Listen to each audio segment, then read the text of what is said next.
Kaixo, ongi etorria, orain multiplo komunetako txikiena eta zatitzaile komunetako handiena nola kalkulatzen den ikusiko dugu. Baina horretik, ulertu behar dugu zer esan nahi duten horiek, bitz horiek, MKT eta ZK txik. Orduan, MKT, multiplo komunetako txikiena, zer esan nahi du? Multiploak behar ditugu, bai lauren multiploak eta seiren multiploak, komun bat aurkitu behar dugu, baina denetan txikiena. Orduan, teknika edo algoritmo hau jarraitu horretik goazen ikustea buruz edo nola kalkulatu daiteken. Goazen ikustea lauren multiploak. Orduan, lauren multiploak dira.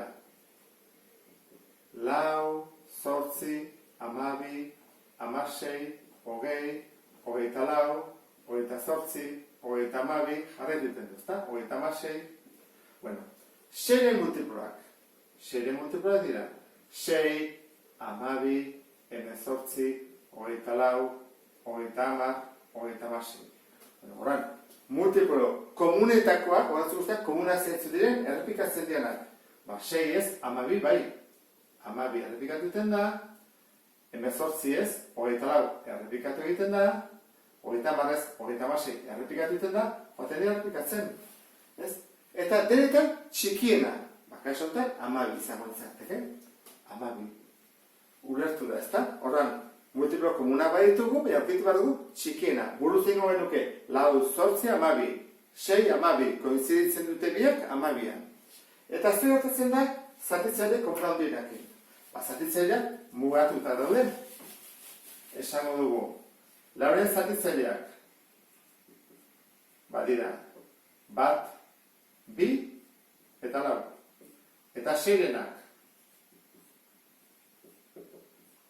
1, 2, 3 eta 6. Zeintzu dira zatitzaile komunak baditugu. 1, 2 eta ez dugu gehiago. Orduan, zer da zatitzaile komun handiena? 2 kasu honetan. Zatitzailearen ideia hau da. Orduan, jarraitu behar dugu prozedura bat erresago egiteko zenbakiak handiak direnean. Ez gara besteak hau jarraitzeko soluzia izan daiteke. Luzegia. Badakizuek kalkuladoran badagoela prozedura bat. Ematen diozu tekla bat zuri eta atertzen du eta kalkulatzen du berehala. Hori bideoan ikusi dezakezu. Baina goaz ikustea nola kalkulatu daiteken beste erantara.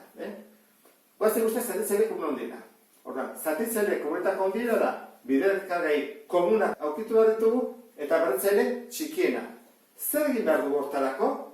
Deskomposatu. Orduan, prozedura da deskomposatu. Hartzen dugu bederatzian, hartzen dugu 12an eta hartzen dugu 15an. Orduan, faktorketa egin behar da lehenengo. Orduan, azten gara, 3. Behatzi zati 3, 3 zati 3, bat. Horran, hau da, 3 berbi, badugu bat. 12.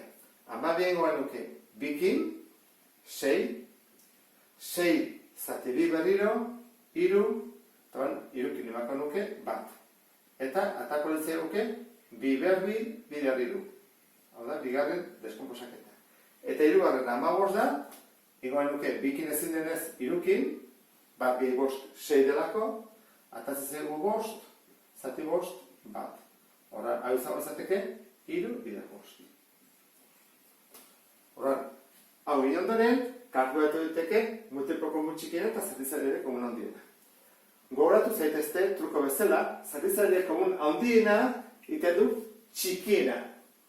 Eta multiplo komunetako txikienak iten du handiena, bertzaile handiena, kontrako egin behar. Horran, az gaitezen. Multiplo komunetako txikiena. Behar ditugu biderkagai guztiak eta bertzaile handienarekin. Orduan, denak aurkitu behar ditugu. Hemen zer dago? Guazen guztiak, zer biderkagai daude? Hemen 3. Hemen 2 eta 3. Eta hemen 3 eta 5. Denak jarri behar ditugu. Orduan, jarri behar dugu 2a, jarri behar dugu 3a, baina ben bakarrik. 3a denetan dago, baina ben aukeratu behar dugu. Eta 5a. Orduan, biderkagaiak horiek, baina handienarekin, orduan, 2aren handiena zen da, 2 berbi. 3ren handiena zen da, alda 3 behar bat, 3 berbi, hau aukeratu behar dugu, eta 5ena, bat bakarra. Horren, hau izango ditzake multiplo komunetako txikiena. Guazen kalkulatzea. 2 behar 2, lau. 3 behar 2, 3 bider 3, behatzi. Bider 5. Orduan, 20, 180. Izango litzake. Eta zatitzaile komuna handiena nola kalkulatzen da? Zatitzaile komuna dena jartzen da. Bidetegei komunak denak eduki behar dute. Honek 3 du, honek 2 eta 3, honek 3 eta 5. Badago bat denetan dagoena? Bai, 3 ez? 3 dago, 3. Hora jarko duen 3. Eta beharretzen txikienarekin. Hau da 3 behar 2, hau da 3 behar 1, eta 3 behar 1. Horrela geldituko litzake. Hau izango litzateke zatitzaile komun handiena. Eta, hasi beharko zenuteke horren, problemak egiten. Badakizue normalean, kontroletan eta azterketetan, galdetzen dira bakoitzetik bat. Programa izaten da zatitzaileekin eta bestea multiploekin. Zaila izaten da biak izatea zatitzaileak edo bide multiploak. Normalean bakoitzetik bat galdetzen du irakasleak, ez? Orduan badakizue bat asmatzen bazute, segurazki bestea deskartez izango da, zatitzailea bestea multiploarena. Bueno, honekin bukatuko nuke esplikazioa, gai honekin bentsat.